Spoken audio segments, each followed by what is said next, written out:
Okay, now I have to figure out how to splice videos together, which is gonna be fucking super.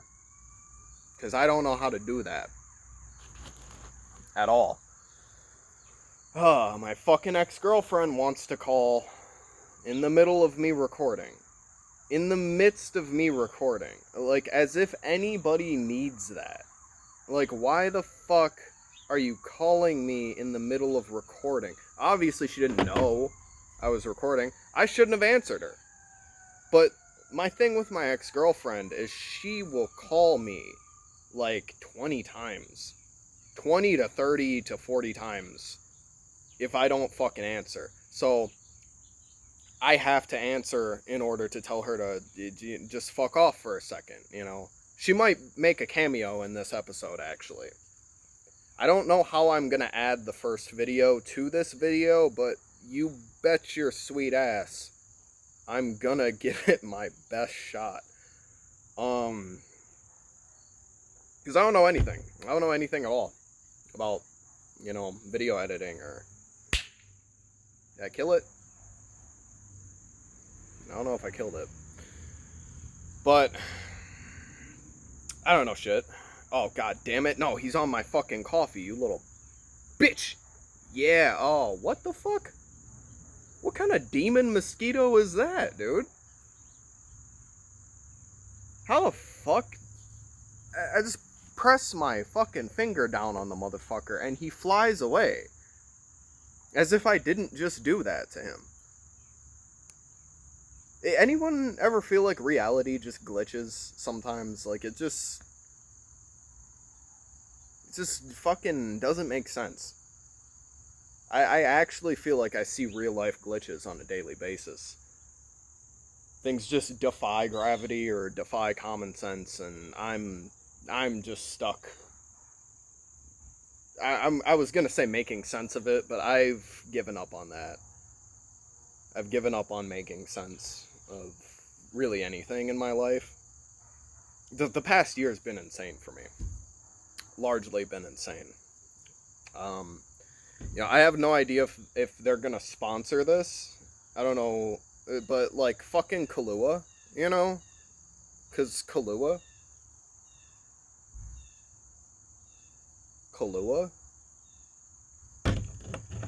I am gonna go ahead and just put that right there as like a good little bit of product placement.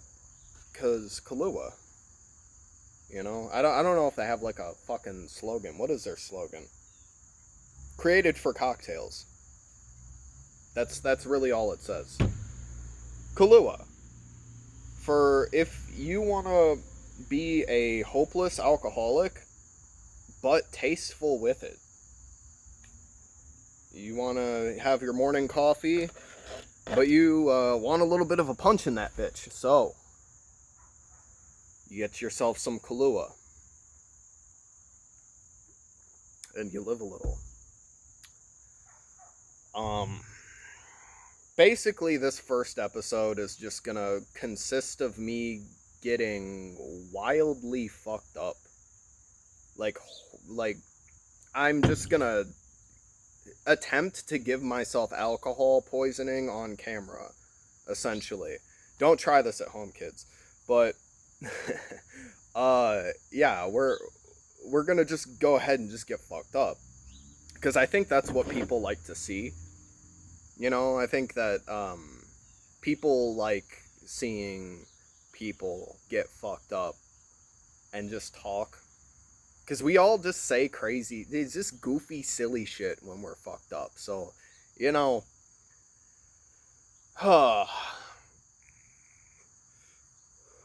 this first episode is basically going to be me getting shit-faced and saying a whole lot of stuff that's probably going to get me in trouble. Maybe. I might get fired from my job. Who knows? Who the fuck knows? But whatever happens, I'm just hoping that we as a community, as a people, can have fun together and really take in the moment. As you can see, I'm bereft of even a studio.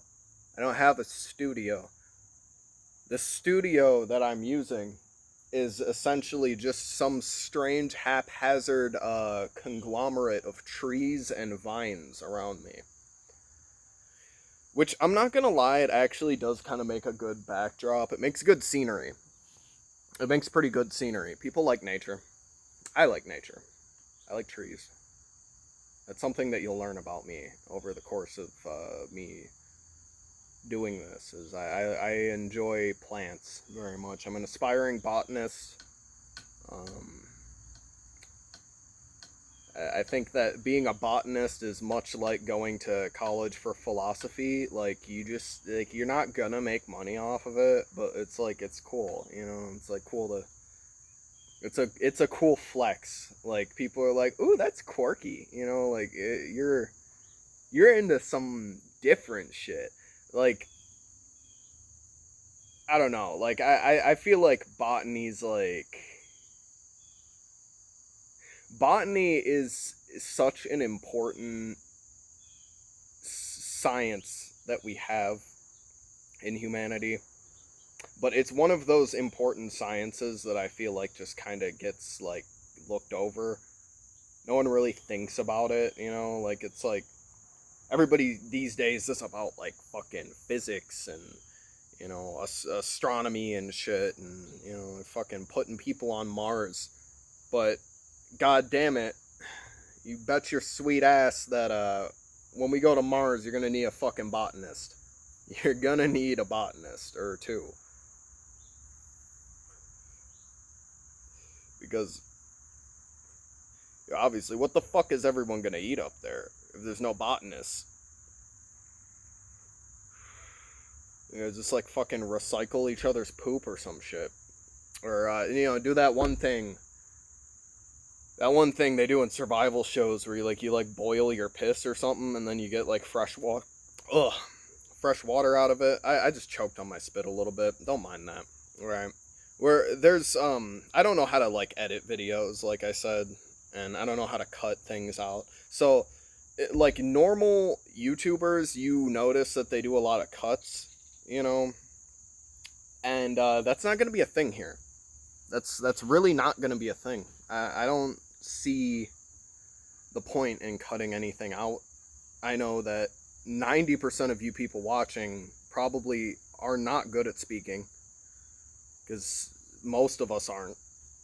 And so, yeah, in real life, people fumble over their words, and, you know, they have like strange collections of spit building in the back of their throat, and they choke on it sometimes. Much like people choke on penis, but that's actually more so on purpose. At least you would hope it's on purpose if people are choking on dick. I would hate to think about... I mean, obviously there's people that are forced to choke on dick. But, like, that sucks, you know? Like, we can all agree that, like, that's terrible. That people get forced to choke on dick is just diabolical. It's not good.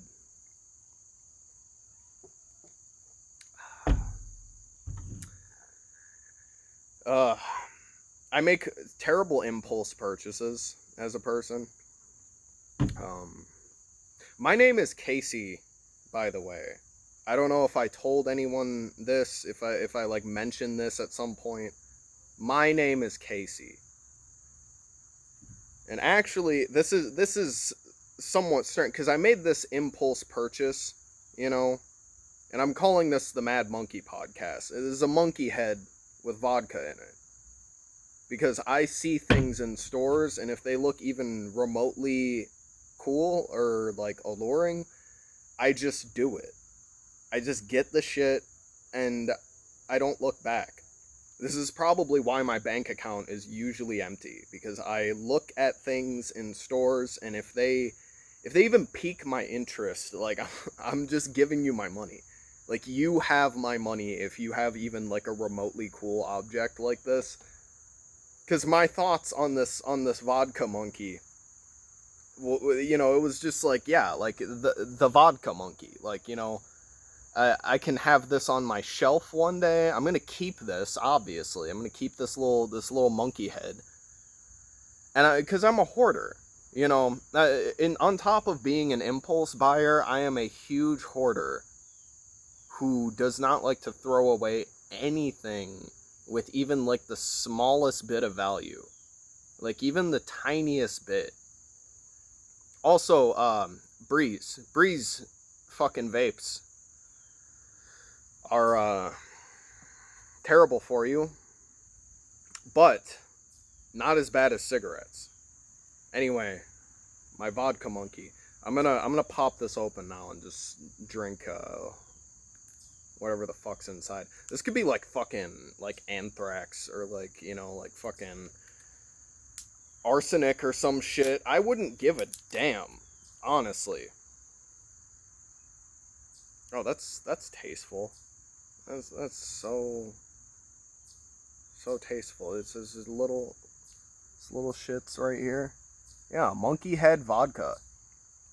And I think that's very poetic that, you know, I just happened to call this the Mad Monkey Podcast, and I bought a little monkey head today. Things line up when you do them right. I don't know if I'm doing this right, but for fuck's sake, I don't think I'm doing it wrong. I don't think there is a wrong way to do a podcast, though, honestly. You know, like everybody has like this idea for like when they're doing like social media, like there's like a right way to do the thing. I don't think that there is a right way. I think that that's just a silly thing that we have in our heads that we kind of just make up. You know, we make up lies to ourselves, essentially, about how difficult things are or how much we have to put into stuff to succeed. But in reality, I think if you just do the damn thing and, you know, not really give a fuck, it turns out pretty okay. You know, like, obviously you have to give enough of a fuck to do the thing. But that's why giving a fuck is like the strange art form that you have to develop over the course of your life. Like, it's like you have to find that sweet spot. Because if you give too much of a fuck, you trip over yourself. And, like, you know, like, you start to, like, kind of, I don't know, like, you fuck yourself over in your head by, like, giving a fuck too much. Because you get all scared and anxious and, like, worried about, like, you know, like, what people think about you and shit. But if you don't give enough of a fuck, then you just never try. So, you have to, like, get, like, this nice medium in between both of those. Where, like, you give a fuck, but, like, only enough to, like, do something. And then besides that, you have to not give a shit about anything else.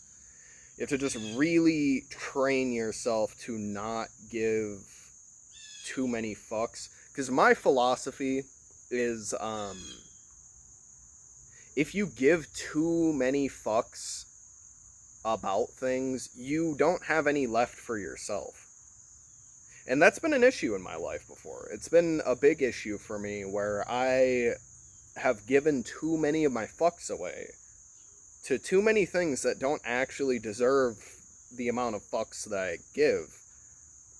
And then all of a sudden I find out, you know, I realize that I'm without a fuck. I don't have fucks left for myself, and that's not cool. You gotta give a fuck about at least yourself. At the very least. In fact, at the most, you should give a fuck about yourself.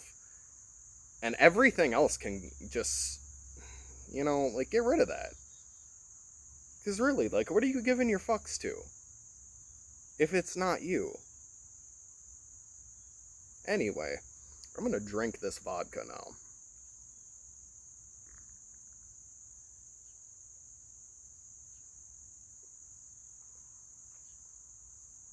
That is smooth. That was so smooth.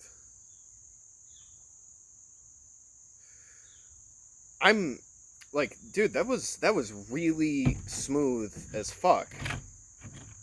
Monkey head vodka. Yeah, The fucking monkey head, TM.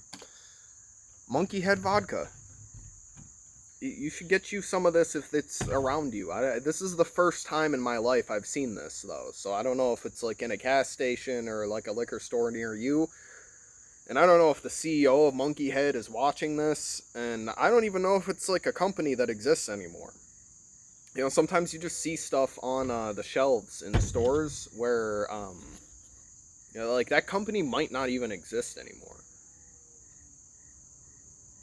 Because I haven't seen any of that anywhere else. It's just this old liquor store up the street from my mother's house. And I mean, that was good. That was good stuff. I enjoyed that. Sorry, I get distracted by the sounds of children or animals outside. Like I said, I don't have a studio of my own. I'm essentially sharing this space with the rest of my neighborhood because, yeah, those are children outside. It's great. Yeah, I'm sharing this space with the rest of my neighborhood because I really, I don't have anywhere to go. This is the only spot in the world that I feel like will accept me, is at my mother's house.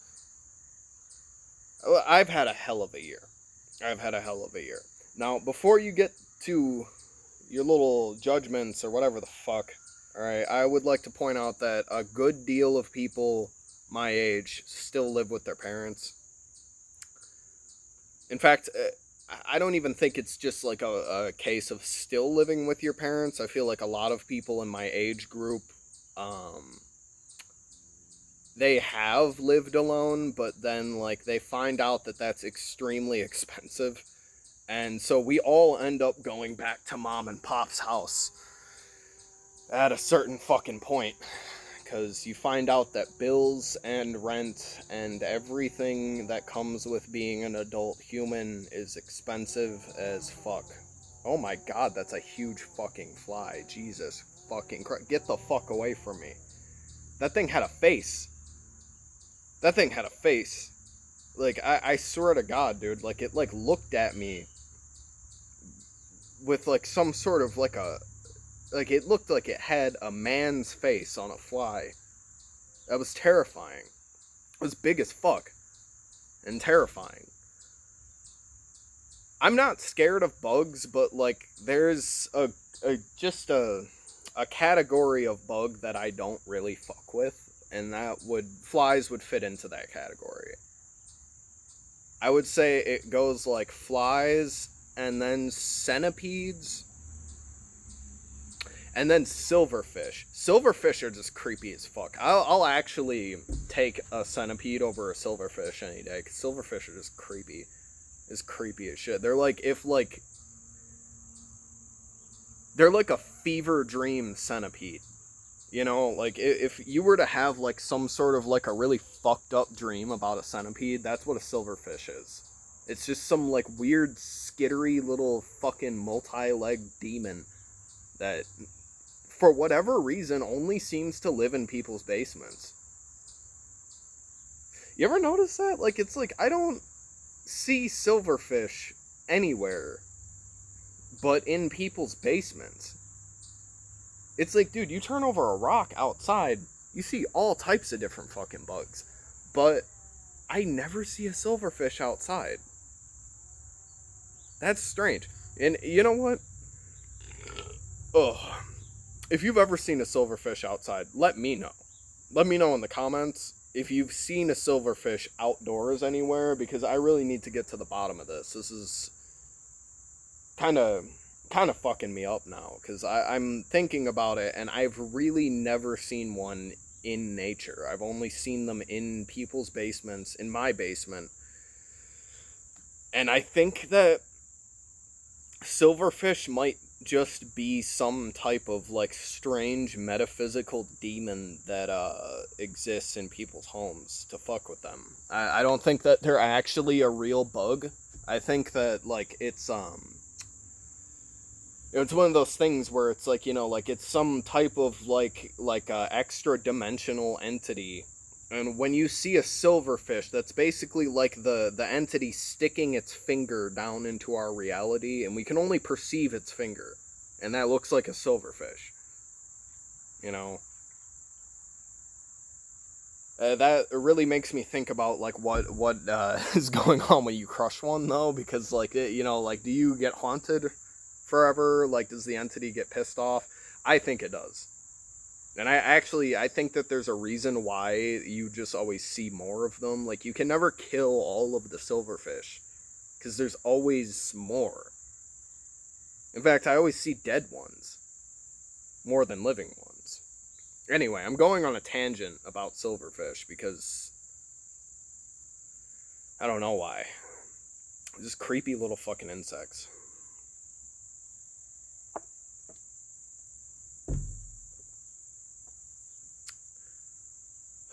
Yes. Oh my goodness, that was a big ass bee.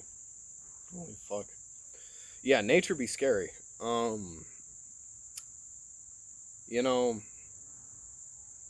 I'm running into that whole wall of running out of stuff to talk about. I'm not daunted by that, though, because I always end up finding something else to talk about. I think that if I just really just sit here and kind of air out my mind, I'm gonna find a good equilibrium with this at some point. I don't even really expect anybody watching this to care, though, because it's I mean, look, if you're watching podcasts, if you're watching people talk, that is a clear sign that you don't really have much going on in your life. And this isn't a judgment on anybody who watches podcasts, but I know that I watch podcasts when I have literally nothing else to do. I have not shit else to do. And I have to come up with some sort of an excuse. It's podcasts are good because it's they give you a good excuse to not do anything. Because you're learning. You're learning. You can basically just tell yourself the story while you're watching a podcast that this is educational. I'm educating myself. I'm not doing nothing. I'm listening to some person talk about stuff. This is education. This is pure education and nothing more. I'm not just mindlessly fucking drooling inside of my brain while listening to another person talk.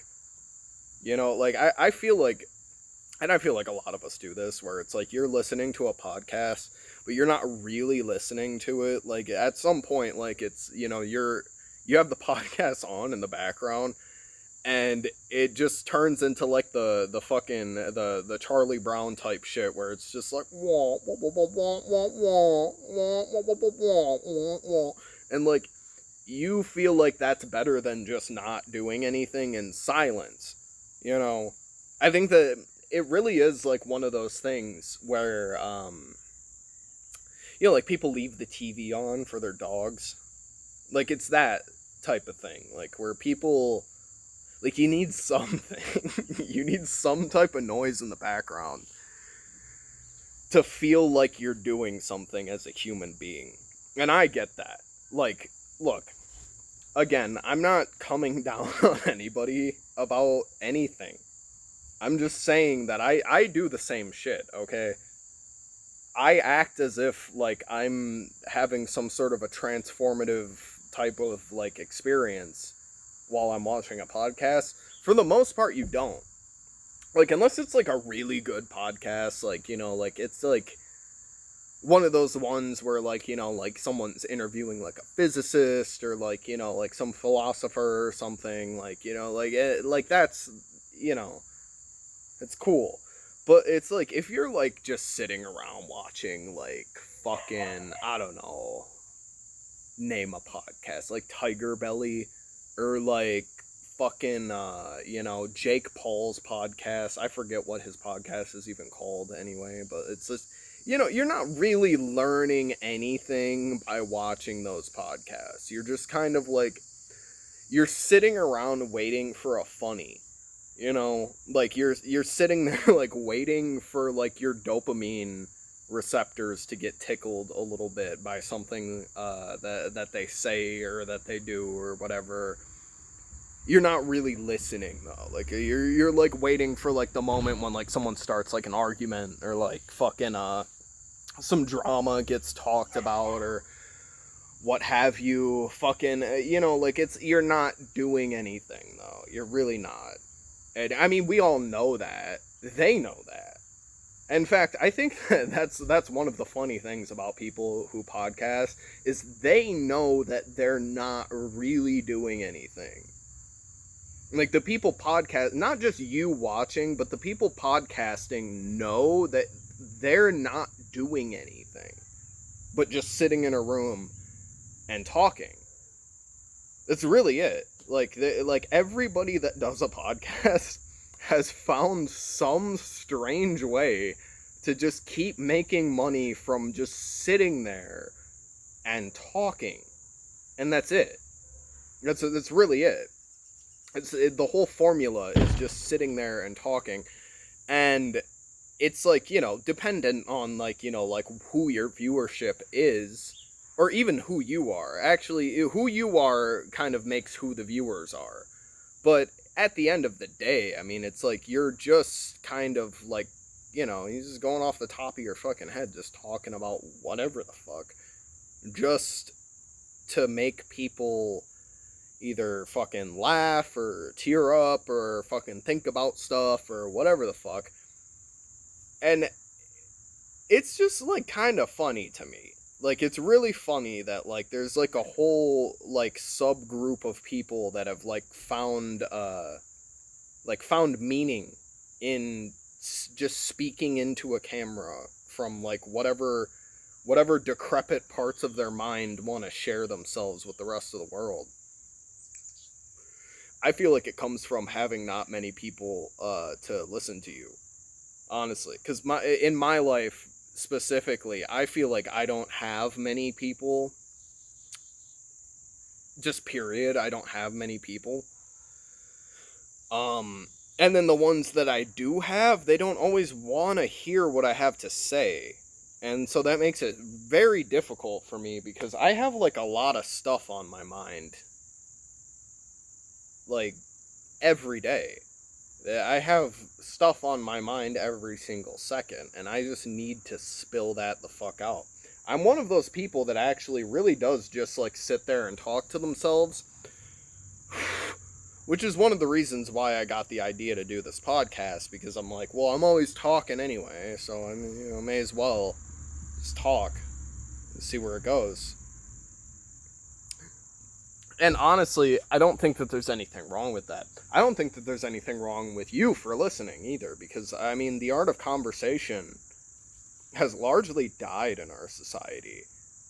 I think that that's part of the reason why podcasts are so popular, is because, like, people don't, like, talk anymore. Anybody watching this knows what I'm talking about, but it's like literally you try to like talk to somebody at work, right? And you might get like maybe a paragraph of dialogue out of them, maybe. But like that's on a good day. Usually it's like, you only get really like a few sentences out of somebody. Like you say, like, hey, how's your day going? Oh, mine's going good. How's your going? And you guys have this dumb little back and forth where it's like, you kind of just throw words at each other, and then you just, talk about like little filler shit. And then that's the extent of the conversation. It doesn't go anywhere. It's just kind of like the whole conversation for the most part is just a greeting. Like it's just an extended hello.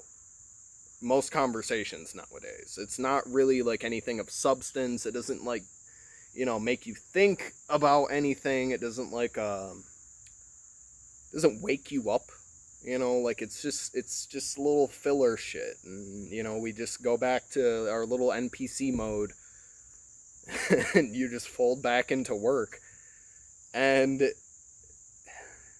that's sad.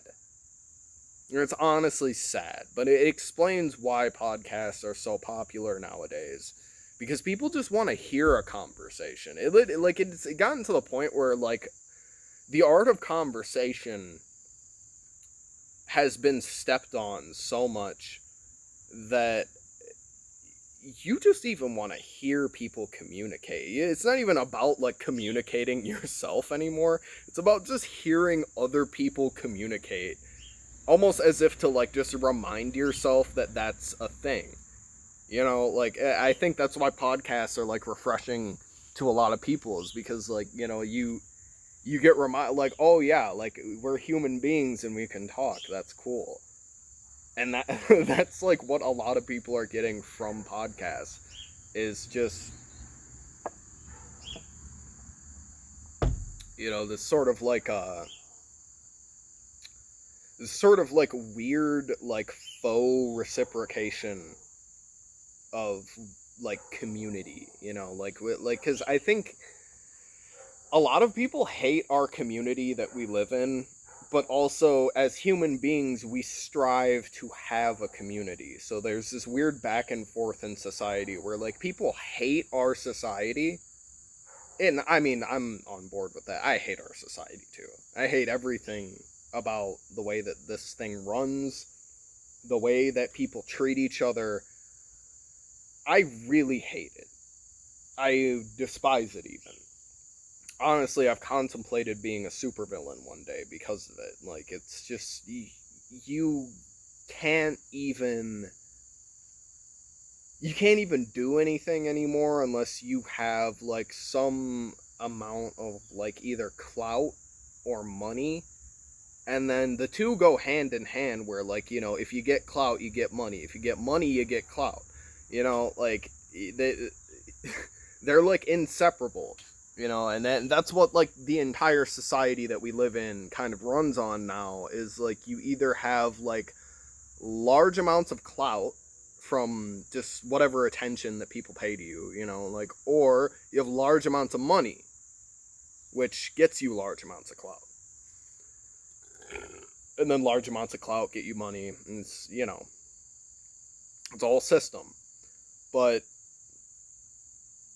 I just don't like it. I just really don't like it. I don't like, I don't like how people act nowadays.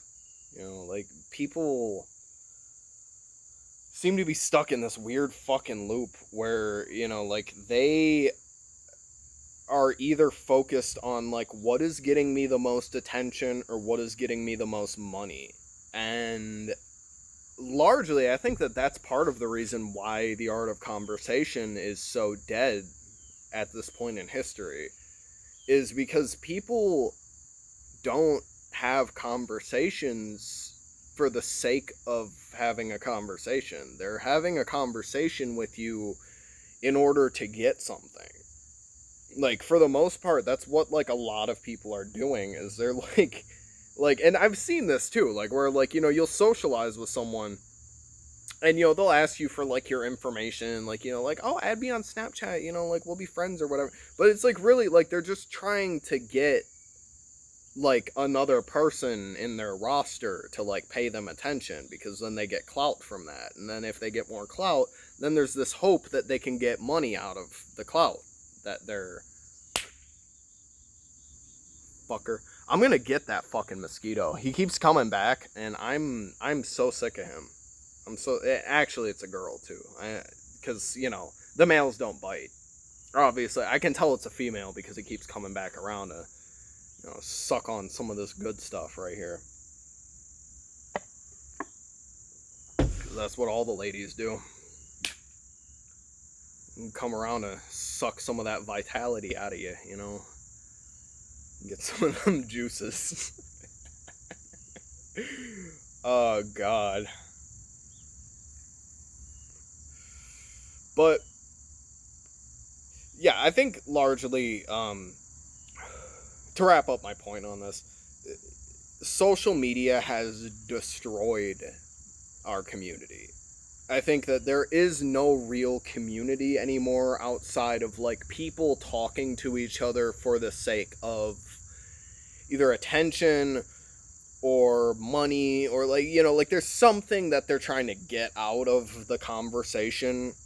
And so like the conversation itself becomes tainted because like there's not like real conversating going on.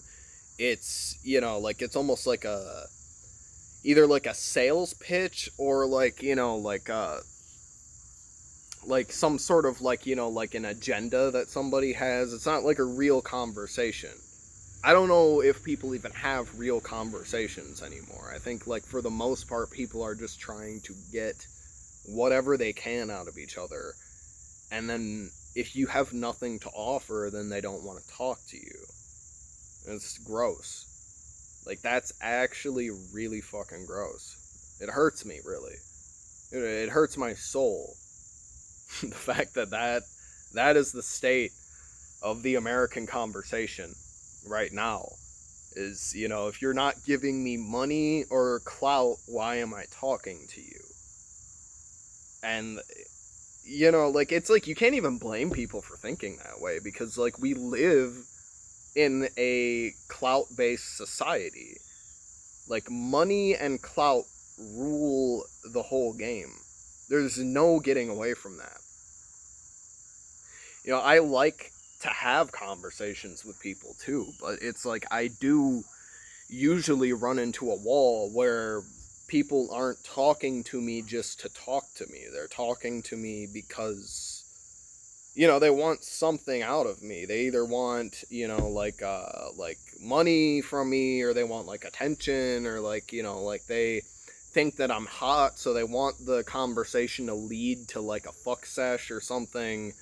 And then that's another thing too. Like the dating game is terrible right now, and I think that actually does go hand in hand with conversation just dying. Because the art of conversation is really the art of intimacy. And intimacy, I think, as a whole, is dying in our society. I think that all of us are collectively killing it because we don't know what else to do. Like, it's like you try to be intimate with people, but then you get used by them by trying to be intimate.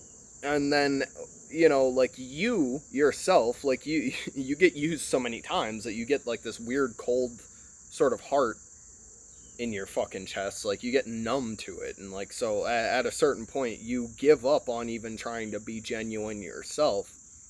And you have like a wall up.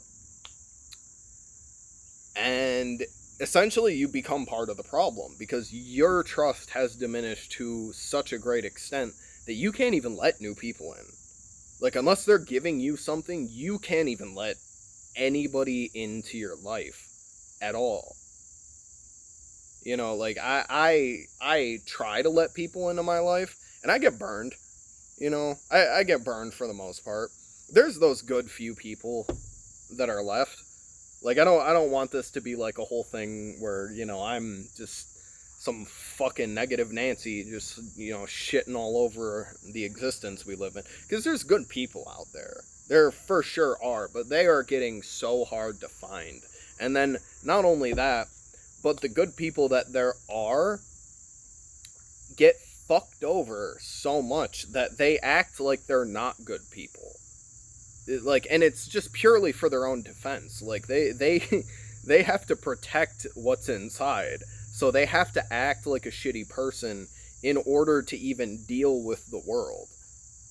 Like, that's one of the heartbreaking things about, like, intimacy kind of dying the way that it is like, there's no way that you can operate in this society as, like, a genuinely good-hearted person. You have to have at least some strand of evil within you if you're gonna survive. Because if you don't, people will walk all over you, they'll take advantage of you, and you'll end up with absolutely nothing Absolutely nothing but that good heart in your chest. And that's fucked up. That's fucked up. I don't enjoy that part of our society at all.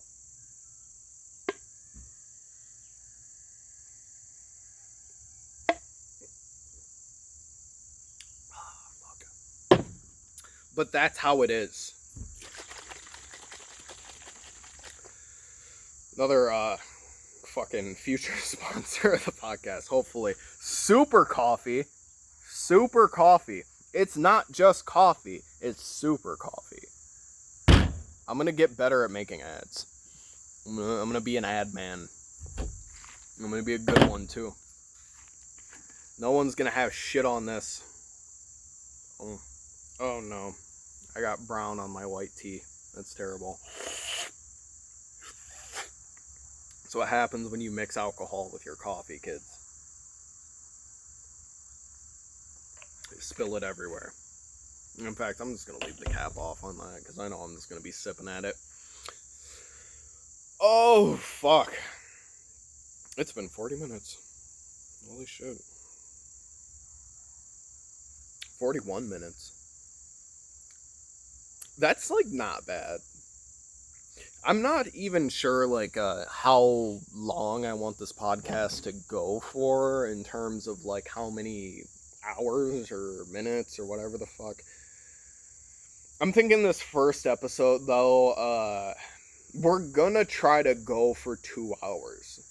I'm gonna try to, like, really sit here and just fucking just go into this camera for 2 hours. Because I think that that's what's best. Oh, God. I think that, I'm gonna get the maximum amount of viewers that way if I go for 2 hours. The next podcast I do, I think, it's gonna be kind of like this, but I want to be tripping for that one. I want to trip on some ridiculous amount of mushrooms.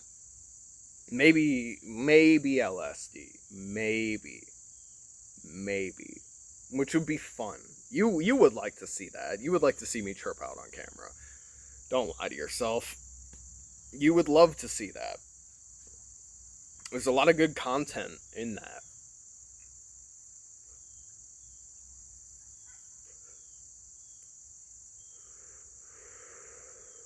I'm also trying not to have too much dead air. It's a struggle, like coming up with something to think about or something to say in the midst of there being dead air. Like, it's like you have to, like, stop, collect your thoughts. I'm starting to see why, YouTubers, for the most part, have, like, a lot of cuts, a lot of jump cuts to, like, whatever, like, it's like, because it's like, you can't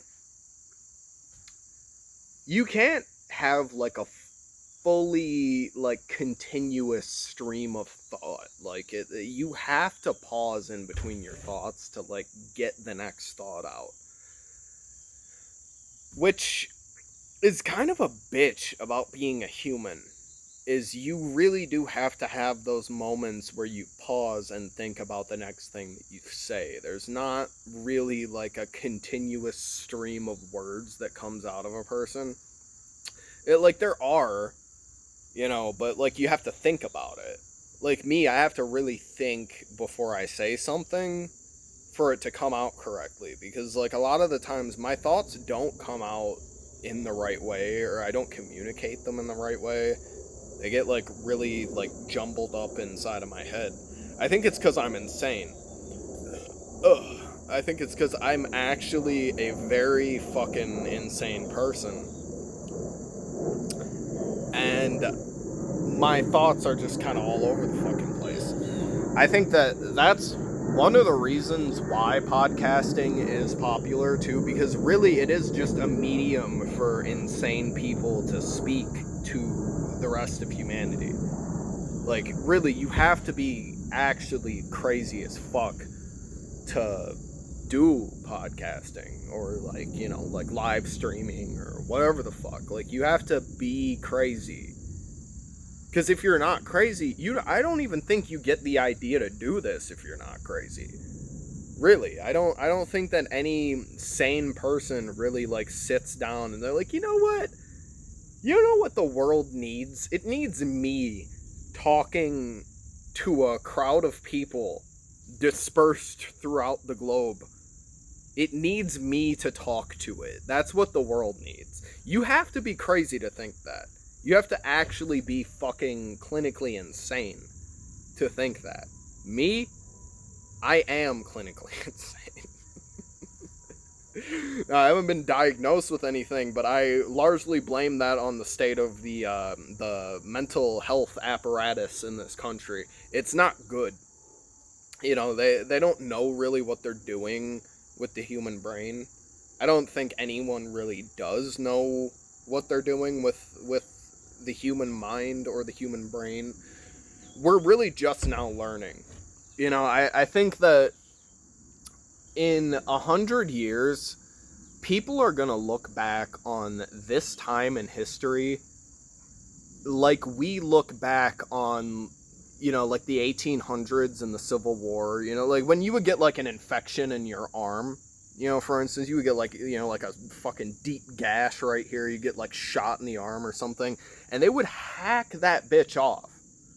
There wasn't like a, you know, there wasn't like any understanding of like disinfectant or like, you know, even anesthesia. You know, like they would give you a bottle of fucking whiskey or like just some type of hard alcohol. Sometimes it was like moonshine or some shit.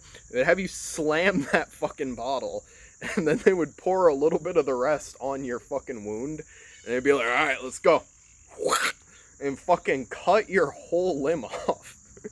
Because shit was like The Walking Dead back then. Like, you get a cut right here, it's like, oh, that's gonna kill you.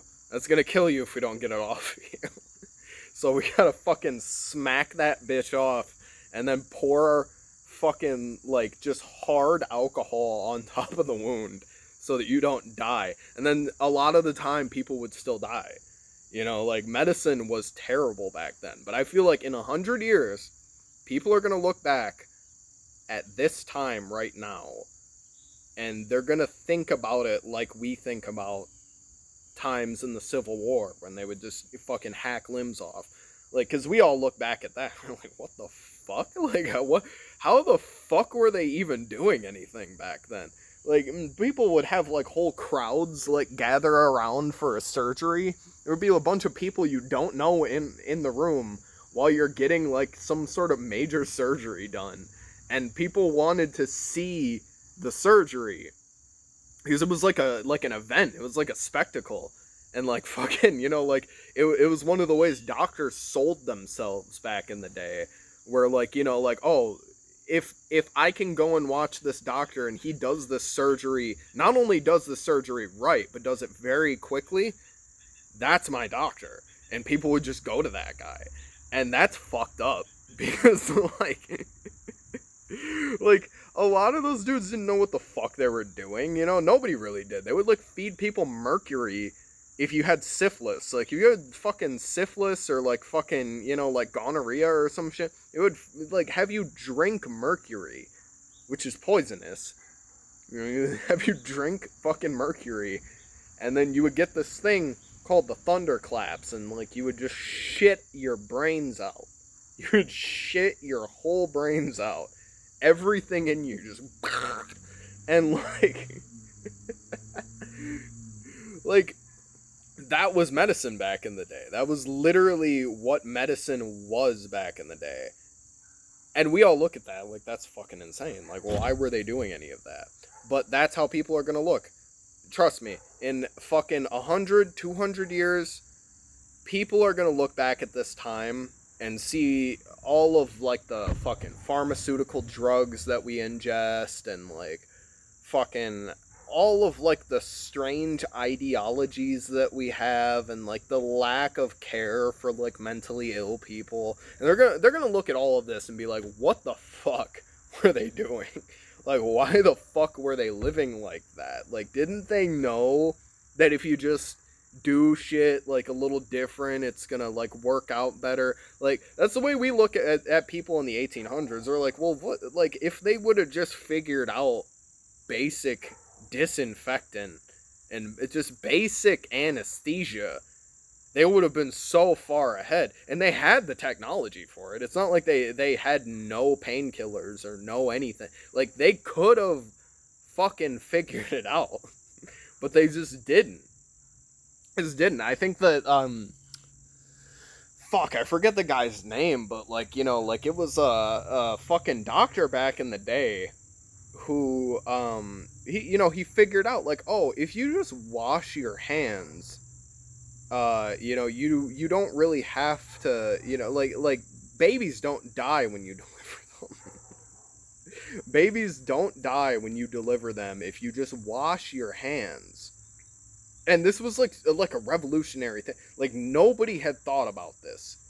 People were just like dirty hands fucking grabbing babies out of vaginas and just, like thinking that was fine. And like, like infant mortality was fucking huge back in the day because people just didn't wash their hands when delivering a baby. This guy figured out, oh, if I just wash my hands first, the baby doesn't die usually. And people looked at that dude and they actually locked him up. They put him in a loony bin because he was washing his hands before delivering a baby. They tried to say he was psychotic for that. It was insane. It was like an insane notion to people back in the day that you would wash your hands before delivering a fucking baby. And that's like the dude basically he ended up dying. He ended up dying, I think, in a mental hospital. And then he was only vindicated for his discoveries like way after he died. Like it's like he got the Nobel Prize after he died. Basically. Because people finally figured out like, oh yeah, if you just wash your fucking hands before delivering a baby, they don't fucking die. And that's, I mean, it's like, it's insane to all of us now that was like such an intensely debated topic, washing your hands before delivering a child. Nowadays, it's a no-brainer. Nowadays, it's like we all understand, like, yeah, like before doing anything medical whatsoever, you should probably just wash your hands. Like, just anything, really. like anything. Like, you even, like, get, like, a cut on your arm or something. It's like, to wash it. To, like, just, like, fucking, clean the wound or whatever. People just didn't even understand that back in the day, though. And we all look at them like they're fucking insane. But the fact is, we're fucking insane in this time about how we handle things. And I think that's one of the things that people don't learn from history is we like to think that we're like so much more developed and so much better about whatever the fuck we're doing. But in reality, I mean, there's nothing separating us from, like fucking cavemen. Like, really, we are just cavemen that have, like, developed, computers and smartphones and stuff. And, like, I mean, like, we like to think we're hot shit for that, but we're really still just cavemen. I mean, that's why, like, all of our technology has to have, like, easy fucking controls, because we're still cavemen. Like, it's like you couldn't use a cell phone if you could only, like, fucking code on it. Like, it's like, if you could only read the code on the cell phone to see what it's doing, nobody would buy a fucking phone. Like, you would have to, like, sit there intensively for, like, fucking hours reading lines of code on the phone to understand what the fuck is going on. And no one's got time for that. That's why, like, every single thing that we make has to have, like, a super streamlined user interface, because we're still cavemen. Like, we really are still cavemen. Any invention that we have, that is really due to just like a small number of us that actually figured stuff out. Like it's a very small number of human beings that actually like have the know-how to create advanced technology, and then the rest of us, in order to use that advanced technology that like these super fucking big brained humans have figured out, it has to be like easy. Like, it has to be super easy mode in order to use. Otherwise, we can't figure it out. Like me, for instance, I don't know how the fuck to edit videos. I don't know how to do anything with a video. I don't know how to do anything with what I'm doing right now. But it's only because there's like this little icon on my fucking screen that says, "Oh, you're recording now." And so I'm recording now. It's like if I didn't have that, I would be fucked. Like, you guys realize that? It's like if you didn't have these little notifications and these little like fucking like signs popping up telling you what you're doing, you wouldn't know what the fuck you're doing. Like, this is all just like through like this little apparatus that someone built for you so that your little caveman brain can figure out what is going on. And I think that's hilarious. I think it's hilarious, and I think that it shows that if society collapsed tomorrow, we would go back to the Stone Age. We would definitely go back to the Stone Age because nobody would know how to build anything. Like, anything. I mean, like, how do you build a calculator? Ask yourself that. What even goes into making a calculator? Do you know? I don't. I don't think most people do. And that's what I'm talking about. It's like, you know, like, we like to think that we're such hot shit right now because of all of the technology that we have and everything, but, like, it's... The average person doesn't even know how the fuck it works. They just know that it has, like, a really easy user interface, so they can use the technology, you know, ad nauseum. They can use whatever technology has, like, an easy user interface, but if it didn't have an easy user interface, you wouldn't be able to use it. You wouldn't be able to do anything with it. Like, it's just, your brain wouldn't even be able to comprehend what's going on. I mean, I've seen people freeze up when they hit Control-Alt-Delete on their computer. Like, they're like, oh, what have I done? You know, like, they don't even understand what's going on at that point. And I think that people in the future are going to look back at us like, dude, why the fuck were they developing all of this shit? What on earth compelled them to develop all of this stuff before they had any real understanding of the technology itself? I think that, you know, people use an analogy sometimes with, you know, giving advanced technology to, you know, like, kind of like fucking, like, you know, low technologically, you know, inferior people. You know, like there's an analogy that I like. It's like giving nukes to cavemen, but we're cavemen with nukes. That's literally what we are. We're cavemen that have somehow found a way to replicate the power of the sun on our planet. And we like, that's just normal to all of us now, but it's like, that's really fucking crazy if you stop and think about it. Most of us don't even know how a nuclear bomb works, but we just have them. You know, like, we just have nuclear bombs that can destroy the entire planet. Many of us don't know how they fucking work, and that's insane. Like, the fact that that's a thing is insane to me. Like, I mean, most people don't even know how smartphones work. I don't even know really how smartphones work. You know, I know that, I mean, it's basically a miniature computer. There's, like, an operating system. You know, there's, like a lot of code telling it, like, what to do and, like, you know, like, certain, like, you know, prompts to put up for the user to, like, you know, tell them, like, hey, you know, someone's hacking your fucking Cash App or whatever the fuck. You know, like, but it's, like, I don't really know how that works. I don't know. It's a complicated process going on inside of these devices that we carry around, and a lot of us don't know how the fuck they work, but we just use them. We just use them because, like, they're easy to use. And I feel like there's a lot going on in the background of your phone that you probably don't know about.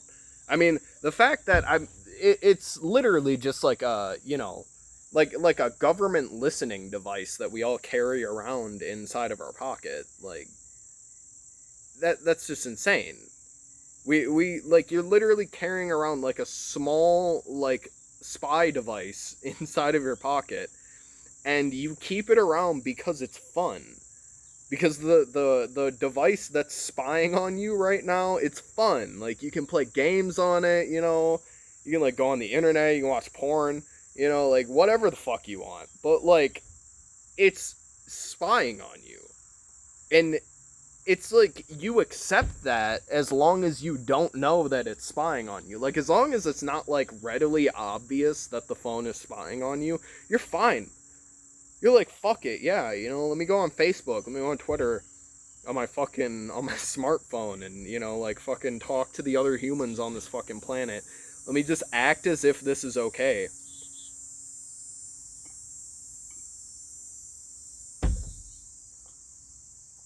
And the truth of the matter is that, you know, none of it's okay.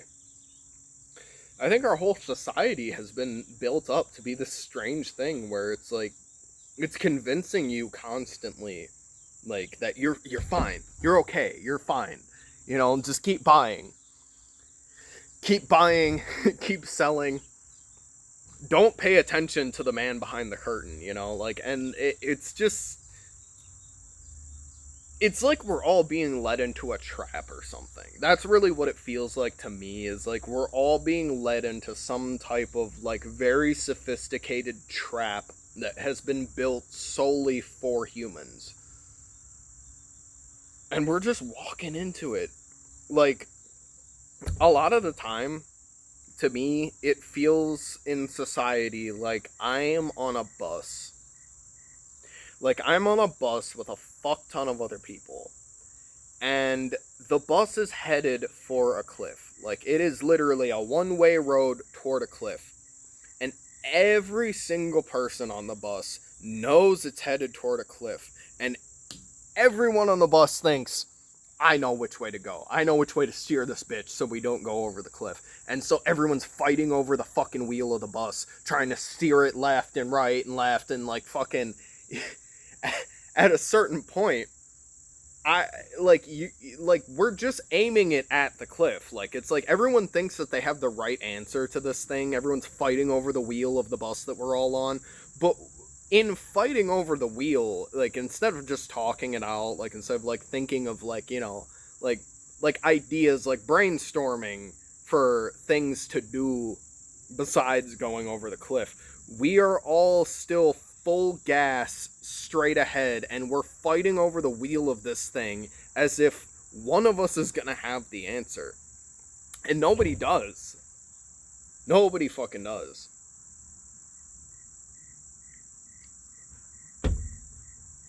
And so I do think that we're all going to go over a cliff eventually. You know, I don't think it's any secret that our society is going to crumble one day. I honestly think that most people, especially in my generation, I feel like most people are just kind of waiting. It's kind of waiting for it to just crash. Like, they don't care. You know, like, it's like, I think that a lot of people are almost waiting with, like, anticipation. Like, you know, like, when is it gonna crash? Like, when is it finally gonna just, like, go over the edge and we're gonna see it crumble? Like, you know, because this thing can't last forever. I don't think that anybody looks at American society, or really any society on the earth right now, thinking that it can actually go on forever. Nobody thinks that. Like, every single society is destined to fall. Every civilization, every empire, anything that humans build is destined to just crumble one day. And there's nothing that can stop that. Like, us humans, we like to think that when we build shit, it's gonna last forever, but none of it ever fucking does. You know, I'm pretty sure even, like, the pyramids, like, after, like, you know, like, thousands of years, they're gonna be just, like, worn down by, like, you know, like, the winds of the desert. It's gonna be just grained down into, like, sand. Like, grounded down into sand. And There's not gonna be any of that left.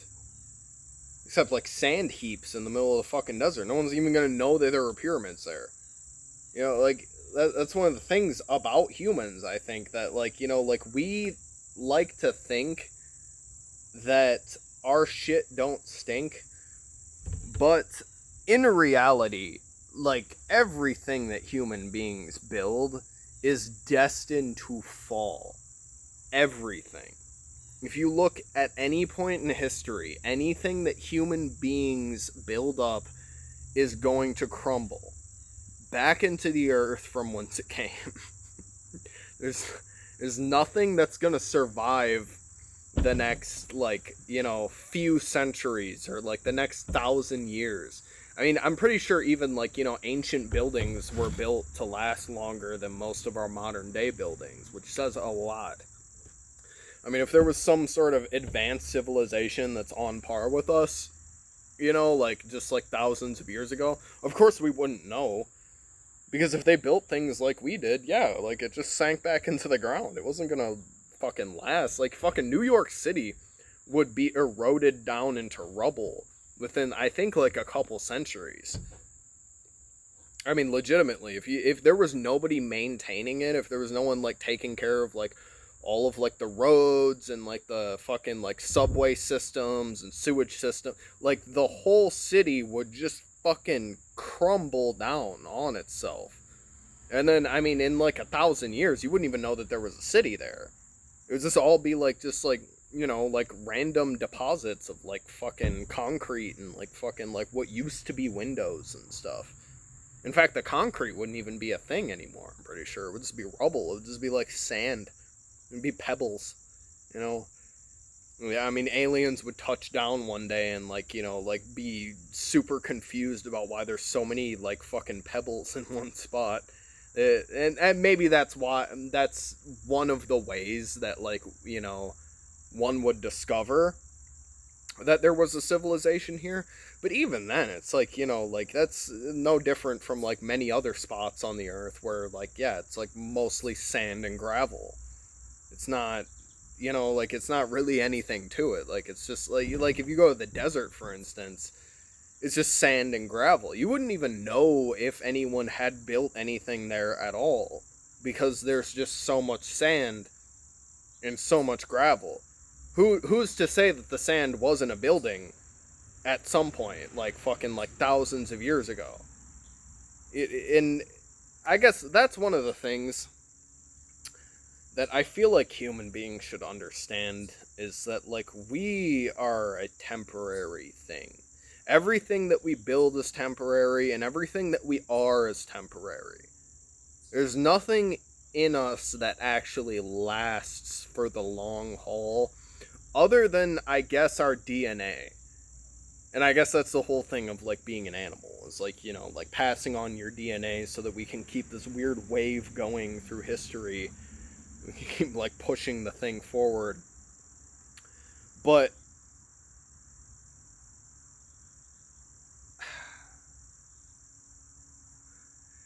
it's like, I wonder a lot whether there's even a point in that. And I know that there is. I don't want to be, like, super cynical and say that there's no point to even, like, procreating, because, like, there's obviously a point to it. If we have evolved to this point, and a lot of evolution is based on procreation, like, yeah, there's a point to procreating, but it's like, I feel like humans don't really know what we're doing. You know, like, I think that, like, we are going forward on this mission that has been given to us by nature, and we don't really even know what the mission is. We don't know what the goal of it is. We're just kind of doing it. We're like, whatever. You know, like, there's got to be a point to it at some point, you know. Let's just keep doing it. And, you know, in reality, I don't think anyone really knows what we're doing. I think that anyone that says that they know what they're doing is lying. You know, like, I think, like, all of the world's religions, for instance, are lying. You know, I don't think that they really know the answer. Anyone who tells you that they know the answer for, like, why we're here or what we're doing, I think they're full of shit.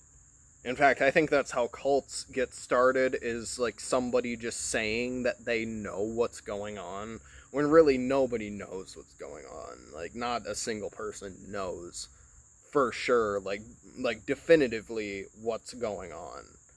Like, I don't think that it would be such a huge question that human beings keep asking themselves if it was that easy to figure out. If like one dude could just stand up one day and be like, guys, I have the answer. I don't know what's going on. God's mad at us. It's like no one knows. Nobody fucking knows. And if you ask me, that's actually one of the fun parts of being human, is that nobody actually knows what the fuck is going on.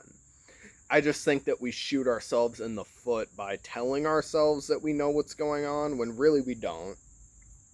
You know, we play this dumb game as humans, like we have an understanding about what's going on, but nobody does. Nobody fucking does.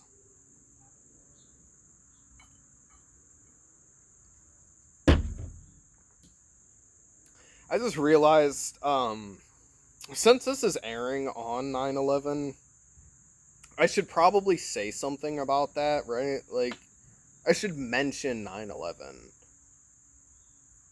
Like, more than mention. We should have this as a topic right now, cuz like 9/11 was fucking horrible. I remember I was a little boy, like a tiny little boy, not much older than a baby, really. Like I remember watching the news on the morning of 9/11, and I actually thought that like it was like a promo for like a movie or something. I didn't think it was like a real thing at first. But then, like fucking it just like the news kept on mounting about it. Sorry, I was looking at that fucking mosquito that's been just kind of hanging out. I was about to kill it, but it flew away. So, but anyway, I remember thinking to myself that this has to be a movie. Like, this can't be real. But then, it eventually settled into my young brain that, like, oh, this is a terrible thing that happened, And, I remember just being so confused at the time. I think, I think that my mom was probably more fucked up from it than I was, because she was obviously old enough to know what was going on. I was just like very young, and I knew that I didn't have to go to school that day. So that was nice. Like, cuz like I woke up late that morning, my mom was going to take me to school late, and then 9/11 happened, and then like she was like, "You're not going to school." And I'm like, "Great." that was my experience with 9/11. Um, obviously, if you've had family that was in that, or any loved ones, my heart goes out to you, really, because I don't understand how you could actually go forward in life with that knowledge that like your loved one or like your family member was in the Twin Towers when they went down. That's terrible. That's actually really terrible. And I mean, fuck. That's a scenario I run through in my head. Is like, what would I do if I was in those buildings that day? And I don't fucking know. I would probably be like that one dude that was like fucking swan diving off of the off of the towers, and you could hear like the explosion of him hitting the ground. I mean, like, that would probably be me. Honestly, if I was in the Twin Towers, that would probably be me. I would just like fucking like straight up like fucking angel dive down into the concrete. Cause what else do you do? I mean, that's an insane thing to think about. Like, you're trapped inside of these burning buildings and there's planes crashing into them. It's like, what the fuck has life brought you to this time? And, if you're someone who's lost a loved one or family members in 9/11, my heart goes out to you. because I really, it's like that has to be like just some strange thing to cope with for the years after it's happened. It has to be very strange to cope with because it's like you never, unless you were like with them when it happened and you somehow made it out, it's like you never really got to have like closure for that. Like when I think about it, it's like there, there were bodies recovered for sure, but like for the most part, like there wasn't really wasn't really any closure that people got from like the bodies being found. Like it was like a lot of them were like unidentifiable. Like that's why they ended up having to just like make like a big like sort of memorial at the spot because there were so many people that just never got found, or they were unidentified, or like their bodies completely burnt up. So it's like it was known that they were in the towers, but like their bodies are just lost. I mean, it's like the fact that that is a thing that happened in our history is, I mean, it's shameful. And I know that this is like a controversial take on this, but like I blame George Bush. I do. I largely blame George Bush for a lot of what happened that day. I know that like a lot of people might disagree with me on that.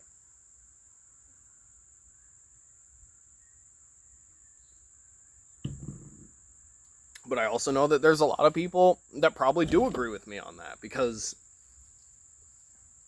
if we're being totally honest, George Bush was to blame. I mean, Edward Snowden said it himself that like the government had forewarning of the thing happening. They knew a terror attack was going to happen. And instead of warning the American people about it, they warned their own people about it and then told them not to come to work that day. That's why, like, the plane that crashed into the Pentagon, there were no casualties in the Pentagon because they told everyone not to come to work that day because they knew it was going to happen. That's the thing. Like, they understood fully that this was a thing that was going to happen, and they did nothing about it. Nothing about it other than, warning their people to not come in on that day. And they didn't ground any flights, though. They didn't, they didn't scramble fighter jets. They didn't shoot down the plane that was headed for New York City. It's like we're supposed to have, like, the best Air Force in the world. And we didn't shoot down a plane that was headed right for, like, a heavily populated area. Now, I consider myself a conspiracy theorist. I think that there's nothing wrong with being a conspiracy theorist, but it's like you don't even have to be a conspiracy theorist to think that's pretty fucked up. Like, the fact that the federal government didn't warn anybody that day besides their own people. So, it would be one thing if the government didn't warn anyone, including their own people. Then you could just say, okay, they didn't know it was going to happen. But they warned their own people. They told everybody in every government agency, basically, to just not come to work that day. They didn't explain why. They just said, don't come to work today. And then that ended up happening. A full-scale terror attack ended up happening, and they did nothing to warn the public about it. They warned their people, but nobody else. And so I don't even think you have to be a conspiracy theorist to think that they knew it was going to happen. They definitely knew it was going to happen. They knew, for sure. Now, why they let it happen, that is what you can speculate on a bit further. Now, you could maybe say that, like, like, they didn't know exactly what spots were going to be attacked, so, like, they didn't really know which areas of the population to warn about it. They might have not, known that it was going to be by plane. They might have not known the details of the attack, but it's very sketchy. Like, the fact that, like, like, a plane was able to be hijacked and then flown into a major city is very sketchy. Especially the fact that, the Air Force did not shoot the plane down is sketchy. Because I feel like that's a very hard sell to say that the Air Force just, didn't know that the plane was going off course. That's silly. They knew the plane was going off course. They had to. They had to know. They had to know. And then not just one plane, but multiple planes went off course that day. And it's like, to think that they just didn't know that that was happening. Like, they knew it was happening. Like, it had to be known by somebody at some point. Even, like, just, like, the lowest air traffic control dude in the tower had to know that something was strange at a certain point. Like, somebody had to know. Somebody had to know. There's no way you can tell me that, like, nobody knew what was going on. Like, it's like somebody had to know at some point what was happening. And I mean, the fact that, like, the whole thing was basically just allowed to happen, I feel like is one of the greatest injustices against the American people that there's been. I mean, I actually don't know if I can actually, like, I can't even think of, like, another point in American history where the American people have been wronged that much. Maybe the War of 1812? When, like, fucking Washington was burnt down by the British or whatever the fuck? Maybe the Civil War? But not really. Like, it's like, that was, like, the biggest fuck you to the American public that the government could have ever given. They knew it was gonna happen. They told their own people to not come to work that day. They didn't say shit to anybody in the public. And there was no military action until after the fact. Until after all of the rubble and the dust had settled. That's when they started mobilizing troops. And they started scrambling jets and saying, oh, well, we gotta go to war over this. You know who we gotta go to war with? Fucking Saddam Hussein. And that right there too is like fucking, that's goofy. Like, the fact that like the whole population just, they just said alright to that. Like, George Bush just gets up on a podium and he's just like, well, we have to go to war with Saddam Hussein in Iraq because they hate our freedoms. That's fucking crazy that he was able to pull that shit, dude. Like, he actually went to war with a whole country that, I mean, if we're being honest, I don't even know if they had anything to do with 9/11. Like, I think that Saddam Hussein, he was like a terrifying dictator. He subjugated a lot of his people. He was maybe building weapons of mass destruction, maybe, but like we just decided that was the solution to the problem. It's like, yeah, let's fucking kill Saddam Hussein and his fucking, and his sons and his cousins and shit.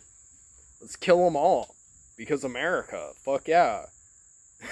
And like, I don't even know if that even solved the problem. In fact, like, it didn't solve the problem. Because Osama bin Laden, he was the dude that organized 9/11. And then we didn't even get him in that war. Like, we went to war with Iraq, burned half of the place to the ground, stole a fuck ton of oil, And then just somehow, like, it was okay that we didn't find Osama bin Laden during the whole time. It's like, what the fuck? And then we didn't find the dude until Obama was president. You ever think about that? Like, we didn't kill that dude until Obama took office. And then he just found him. And he was in a completely different country, too. He wasn't even anywhere near Iraq. He was, like, fucking, like, 3-4 countries over from Iraq. I think it was in Yemen, wasn't he? And see, that's the problem with doing, like, you know, like a video on my phone. I can't look up anything. I think that he was in Yemen, though. I want to say that Osama bin Laden was in Yemen. I'm not 100% sure, though. He might have been in Iran, maybe. But, like, anyway, besides the point. We didn't get the dude until years later. And then, like, we just think that that's okay. We think that's fine. Yeah, Obama got him. Good for you, dude. And then by the time he got him, he was just some fucking old man just sitting there watching movies and shit. It's like, could you really even say that he was like a mastermind of anything anymore? He was probably senile by the time they shot him. Like, they like fucking booted in his door and like probably pointed machine guns at him. He's like, oh, who are you people?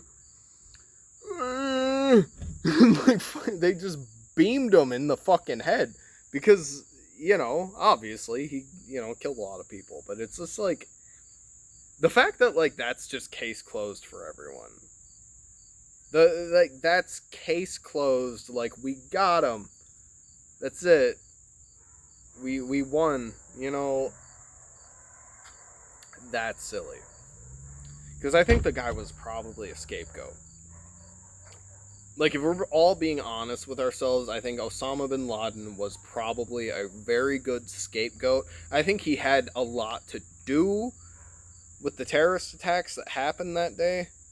But I don't think that he was the only one involved in the thing. I mean, like, the thought that, like, that guy just, you know, he was the one planning the whole thing, that's insane to me. Because there had to be a huge network of people to make that whole thing happen. I mean, like, look at, like, fucking Gretchen Whitmer, you know, here in my home state of Michigan. Fucking, you know, like, the whole plot to kidnap her. I mean, it's like that was, like, a huge, like, network of people that was plotting to kidnap her. It wasn't just, like, one dude. That was just 5 dudes. It was a fuck ton of dudes, and then also the FBI playing like they were part of that group. And it's like, it was foiled, you know, like the whole thing was stopped. And so to think that there could just be one mastermind to like a whole big terrorist plot like that, that's insane. That's silly, you know. It's very silly. Also,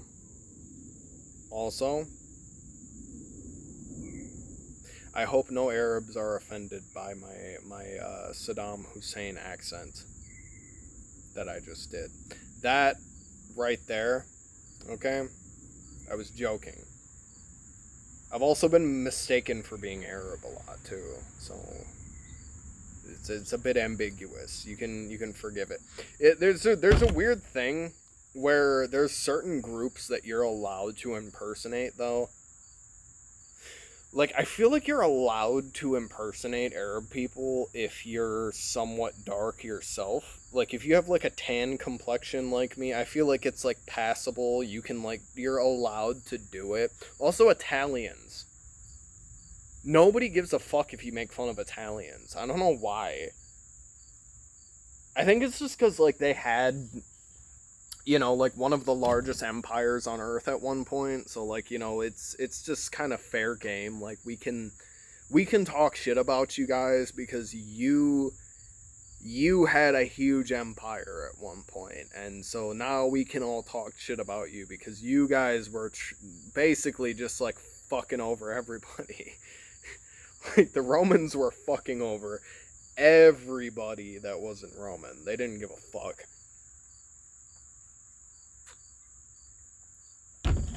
I guess that's one of the things about Italian people where it's like, yeah, you can just make fun of them. Or Germans. Oh, gives a fuck if you make fun of a German dude, like, or a German bitch, German anybody. Fuck, no one cares. Nobody gives a fuck if you make fun of Germans, because they did the whole Hitler thing, like they did the Nazi thing. Like you don't you don't get to like cry fucking wolf after you just pulled a whole genocide. I think that that's one of the things that makes it okay to make fun of a racial group is if that racial group has committed a genocide against other racial groups, they're like fair game. They're totally fair game. And I know what some of you are thinking, and I'm just gonna go ahead and just flat out just say yes. Every single group of human beings has carried out a genocide at some point in history. I don't even think that there's any racial group on the planet that hasn't committed genocide.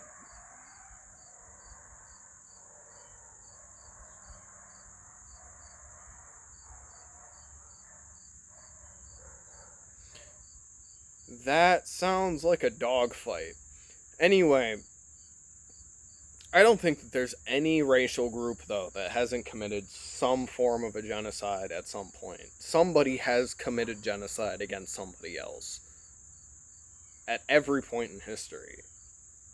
I mean, like, us humans committed genocide against the Neanderthals and the Denisovans, like, way back. I mean, like, at the inception of our species, we bodied every other human species that was on the planet.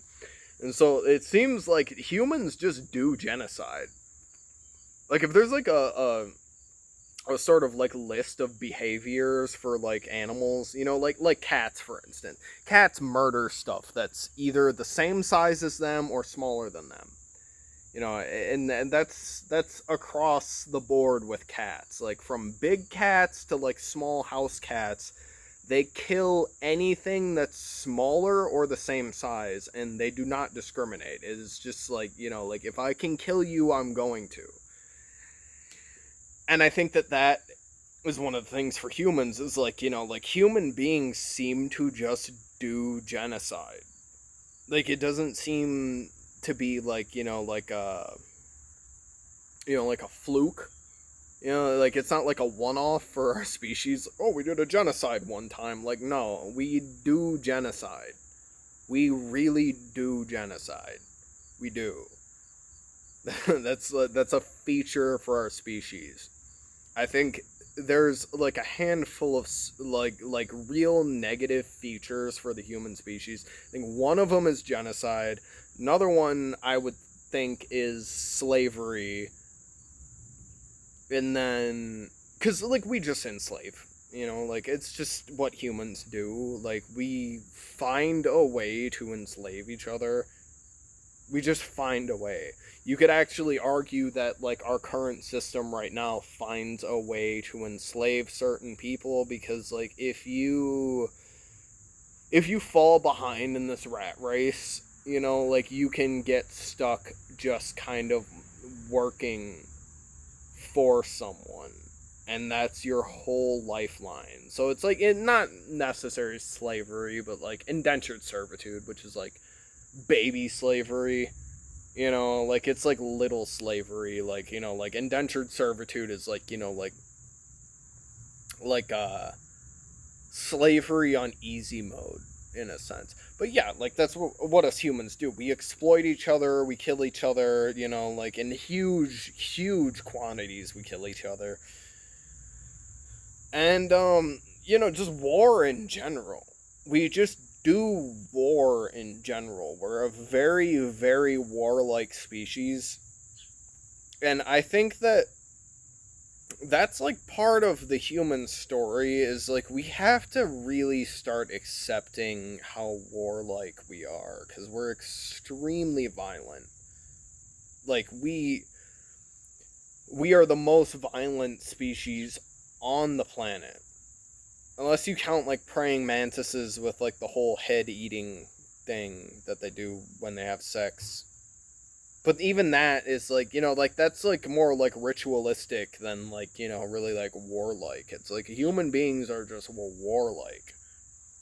Like, very warlike. We burn, we pillage, we rape, we kill, we eat each other sometimes. You know, like, we're not the best around. Like, it's like we like to think that we're so much more advanced than chimps, but in reality, I mean, we're pretty on par with chimps. I mean, if you, like, gave chimps machine guns and taught them basic math and taught them how to build tools, then they would just be us. It's really what chimps would be, just us. Like, it's just hairier, you know, like that's it. There would be nothing to it. Like, it was just, you know, it's just chimps are us. I mean, we are basically just hairless chimps.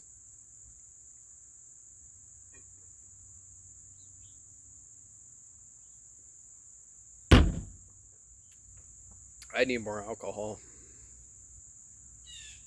Yeah, I drank every last bit of my alcohol, including the monkey head. Oh, God. Curse my fucking high tolerance. I can't stand the fact that it's difficult for me to get shit-faced. Like, it's actually difficult for me to get shit-faced now. I can't even do it. It's like I drink, and I just can't get shit-faced anymore. It doesn't happen. I get, like, a little tipsy. Like, that's what I feel right now, is, like, a little tipsy. I don't feel, like, shit-faced. I don't feel, like, fully shit-faced. Like, I'm, like I'm stumbling over my words, or, like, you know, like, I'm not really coherent of, like, my reality. Like, I feel fine right now. It's disappointing. It's disappointing to me because I don't want to just feel even keeled right now. I want to be fucked up. Like, I really want to be fucked up. And I'm thinking that I'm gonna have to combine this with marijuana at some point in order to actually be fucked up.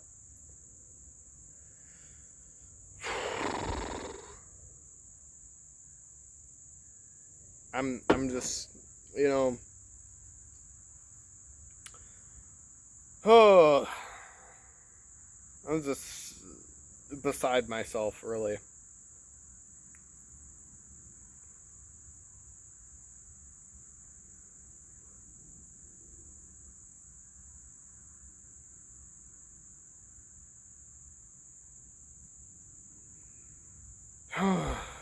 Just beside myself. I just want to be fucked up. Like, I want it to be at the point where, like, I'm looking at the camera and I'm seeing it, like, fucking move to the side constantly. You know when you're, like, fucked up and, like, you feel like the room is spinning? Like, you can see, like, the fucking ceiling spinning around you and shit, and everything is, like, fucking just doing its own thing, and, like, you're just all fucked up, like, ugh. Like, that's how I want to be right now. But I think that I have drank far too much in my 20s. I'm 25, by the way. But I feel like I have gotten so fucked up throughout my 20s that, like, I don't even get drunk anymore. I don't even get drunk. I guess you could, like, legally you could say that I'm drunk right now, but it's like I don't even feel like I'm drunk. And that's the problem. That's the problem when you develop a drinking problem. Is you know, you'll be drunk, without feeling like you're drunk, and that it diminishes the whole fun of being drunk because you don't even feel like you're drunk. I feel like I'm sober right now. I actually feel like I'm completely sober right now. And I don't even register the fact that I have alcohol in my bloodstream right now. I don't even think about that. My mind is specifically on getting more alcohol at this point. I don't even feel inebriated. I don't feel anything really. Like I'm just kind of just hanging out. Sorry for shaking the table. I'm trying to rest my foot on something. But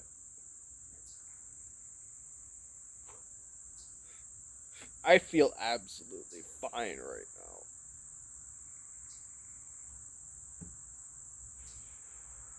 And that upsets me. Because I feel like I deserve to feel drunk. But I don't feel drunk. I just feel like I feel relaxed. I feel like I'm just chilling in my backyard right now, but like I don't feel drunk at all. I feel like I'm just hanging out in my backyard. And that's it. I think that it's weird for me because I can drink so much alcohol and not feel drunk. And I mean, I'm not gonna even question. Like, I probably feel, or I probably, I probably look drunk to most people. I probably sound drunk to most people. But like, I myself do not feel drunk, and it's upsetting me. That's why I said, like, the next episode I'm probably going to be on some type of a psychedelic, because at least when I'm on psychedelics, I can tell that I'm on a psychedelic. When I'm drunk, I reach this weird phase where, like, I don't even feel drunk. I don't feel inebriated to any extent. And then also I reach a weird phase too when I'm drunk where I don't admit that I'm drunk. Like, I will lie up the ass and say that I'm sober. I'm totally fine when I'm like slurring my words and like, like just falling apart as a human being. Just falling apart.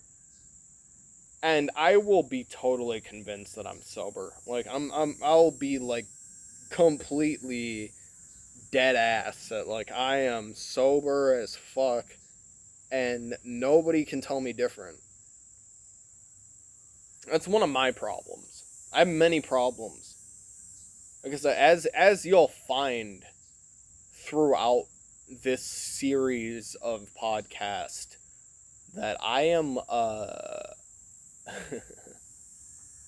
I am somewhat of a degenerate human being, and I lie to myself a good deal.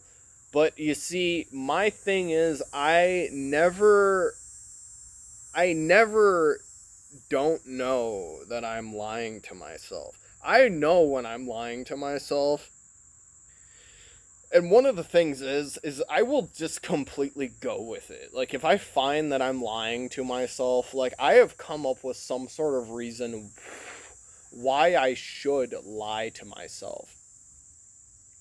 Also, if you've been, like wondering what I'm blowing at, there's just random bugs coming up and flying in my face. I don't know if you can see them on camera, but like there's this just random little gnats or like mosquitoes just trying to fly up in my face and just be annoying. And yeah, I'm blowing at them whenever I see them, but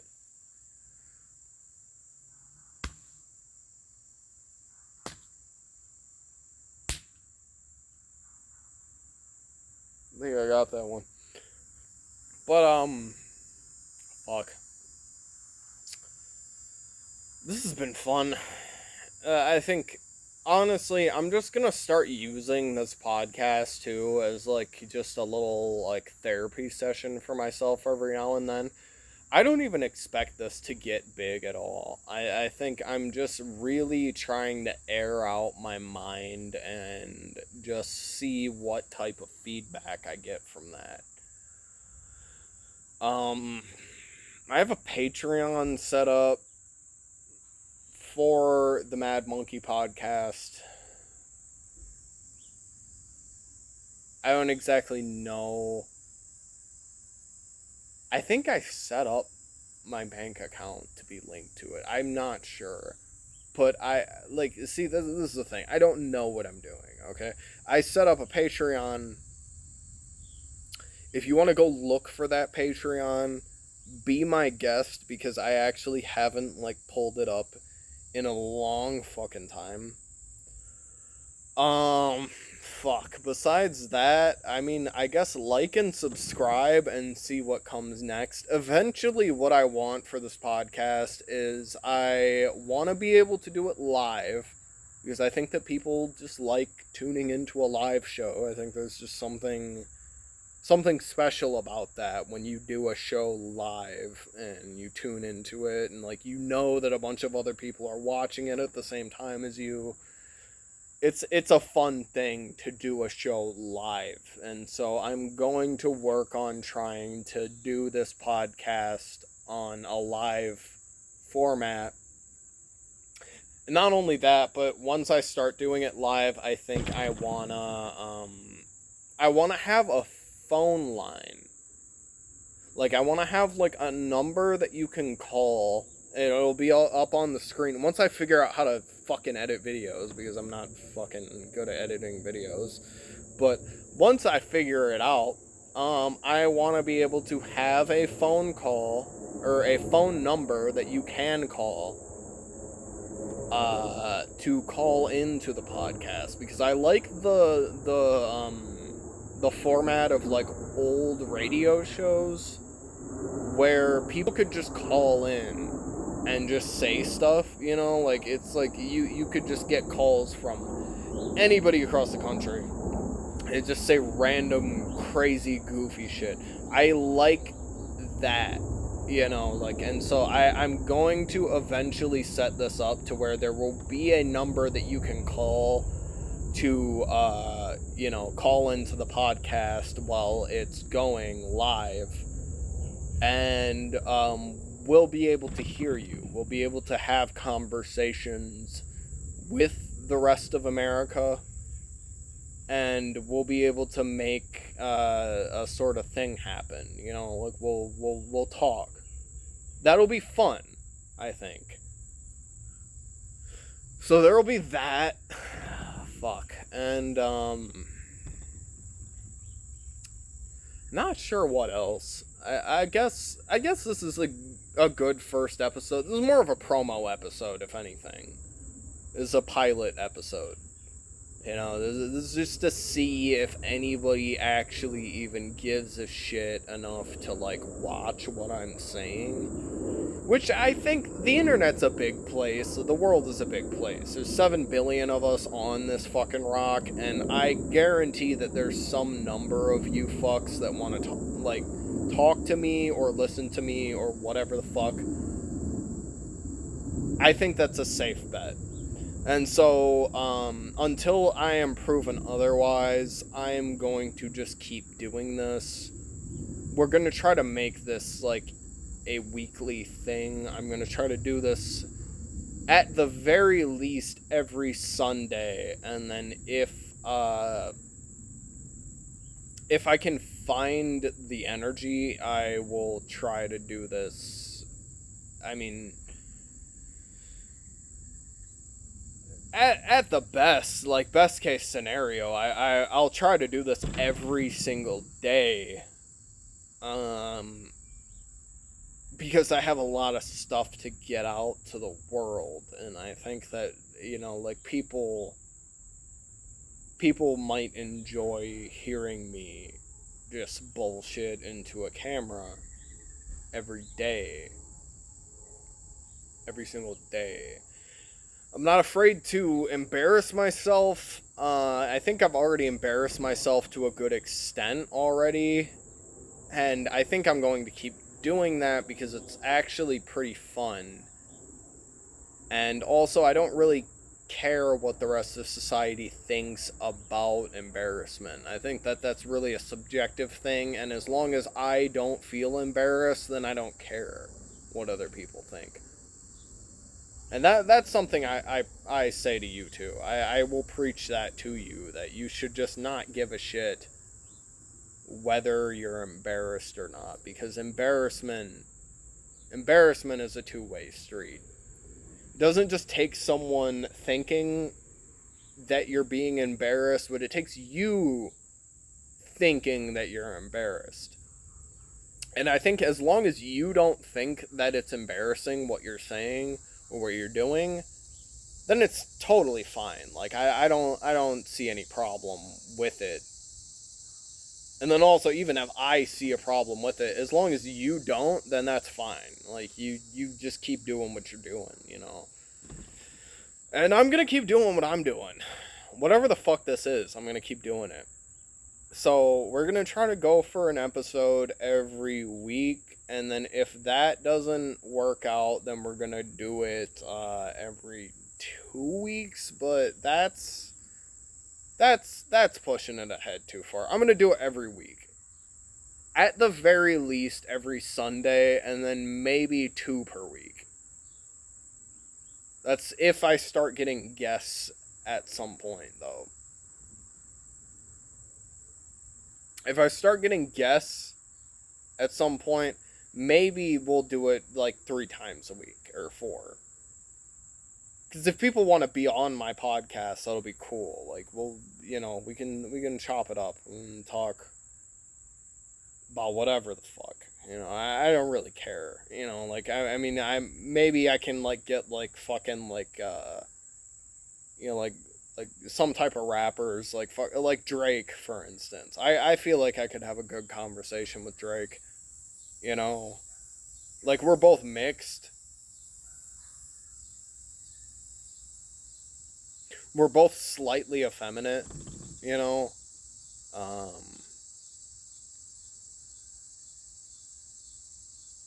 We both get mad pussy. I don't know if you could tell from watching this, but I do get pussy. Not mad pussy, but, like, I get pussy. I also get some ass, too. I'm bisexual, by the way. So, yeah, like, I get some dick and some pussy every now and then. If I trust you enough, like, I'll fuck you, for sure. If I trust you. But I have to trust you. There's no way I can fuck you if I don't trust you. In fact, that's another thing we'll talk about in the next episode, is how many people try to fuck people that they don't trust or that they don't care about. That concerns me. Like, the amount of people that fuck other people that they don't care about or that they don't trust, that concerns me. Because you are just leaving the door wide open to get fucked over, to get STDs, whatever the fuck. I just don't understand it. Oh, there's a plane going overhead. Oh, wow. Some of those good old chemtrails for your fucking lungs, bruh. Don't make fun of me for believing in chemtrails, alright? I don't want to be looked at as a mixed Alex Jones, but, like, I do believe that they put stuff in the atmosphere that causes us to act or behave in a certain way. I also believe that a good number of frogs are gay. That is for certain. There's a good number of frogs that are gay as fuck. And it's not talked about enough. It's not. Frogs are gay, and I'm half gay, and I'm also half black, and I approve this message that I've just delivered to you. I don't exactly know what this message was that I just delivered to you, but I think that it was good. I think that we both learned a good deal about each other. And thank you for tuning in. Whoever the fuck you are, thank you for tuning in. Thank you for taking the time to pay any amount of attention to me ramble on about whatever topic I was just talking about. We're going to try to make this a thing. I'm going to try to make this a thing.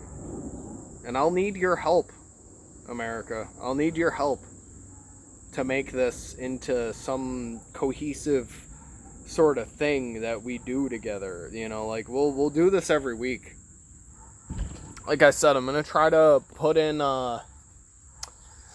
some sort of a phone or some call line, something, you know, like something that you yourself can call up and you know, we can all tune into, and the people will hear your voice. I just need a good desktop, I think. Good desktop computer. I need to get off of this bullshit phone. I need to get a good computer behind me. And besides that, stay tuned. Stay frosty, America. There's nothing but tough times ahead, but we are tough people. We can make it through this. I feel like it's good to end on a positive note.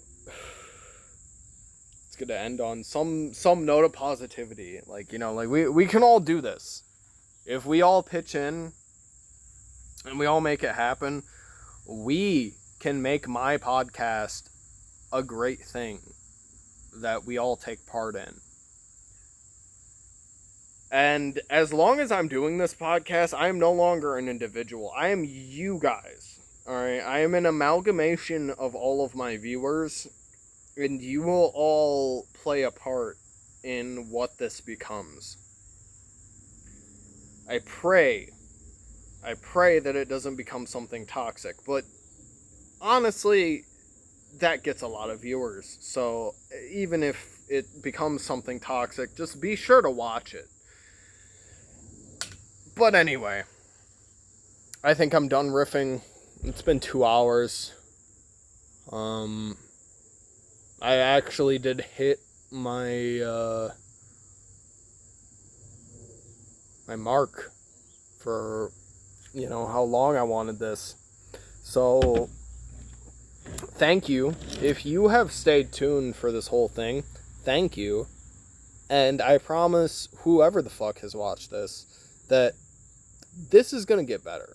It will. Just bear with me. Bear with me. Because this will get better over time. This is the first episode. Like I said, it's more of a pilot episode than anything. And so if you have stayed tuned for the majority of the pilot episode, I thank you very much.